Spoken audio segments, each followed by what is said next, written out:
જય શ્રી કૃષ્ણ મિત્રો. ગત તારીખ 12, 13 અને 14 મે 2024 ના રોજ કચ્છ જિલ્લાના અંજાર તાલુકાના ખેડોઈ ગામે સમગ્ર ગામની દીકરીઓનું એક ભવ્યાતિ ભવ્ય, દિવ્ય અને અદ્ભુત, અવિશ્વસનીય એવો દીકરીઓ, ફૈબાઓ એ બધાનો સ્નેહ મિલનનો કાર્યક્રમ યોજાયો હતો. અને એટલો અદ્ભુત અને દિવ્ય એ કાર્યક્રમ હતો જેની અંદર સુંદર મજાના એ બધા દીકરી બાઓના અને ફૈબા સાહેબોના બધાના સામૈયા કરવામાં આવ્યા. હજારોની સંખ્યામાં સાથે લોકો બધા જોડાયા. લગભગ 1100 થી 1200 બધા દીકરી બાઓ અને ફૈબા સાહેબો બધા પધાર્યા અને ખૂબ જ દિવ્ય અને રમણીય એવો આ કાર્યક્રમ યોજાયો હતો. અને માત્ર ખેડોઈ નહીં પણ આ કાર્યક્રમ દ્વારા સમગ્ર કચ્છ અને ગુજરાતને પણ પ્રેરણા મળી છે એવો આ કાર્યક્રમ રહ્યો છે. ખૂબ જ સુંદર મજાનું આયોજન હતું. સુંદર મજાની વ્યવસ્થાઓ ગામના લોકો દ્વારા જ કરવામાં આવી.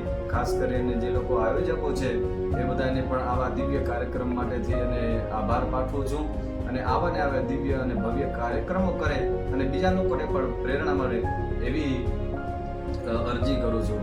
તો દીકરીઓનો કાર્યક્રમ હતો એટલે દીકરી તો એને કહેવાય સાહેબ કે જ્યારે એક લીલા પાંદડાની જરૂર હોય અને આખી વસંત લઈને આવે એને દીકરી કહેવાય. તો અહીંયા તો ખેડોઈ ગામની અંદર 1100 થી 1200 જેટલી બધી દીકરીઓ આવી અને આખું ખેડોઈ ગામ છે બહુ ધન્ય બની ગયું. એટલે સમગ્ર ખેડોઈ ગ્રામ ઉપર આ બધા જ દીકરી બાઓના બધાના આશીર્વાદ છે અને રહેશે.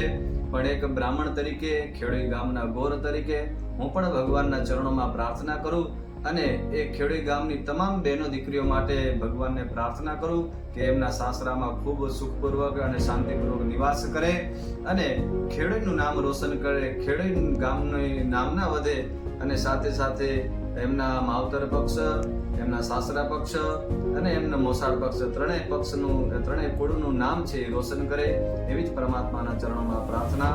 અસ્તુ. જય શ્રી કૃષ્ણ.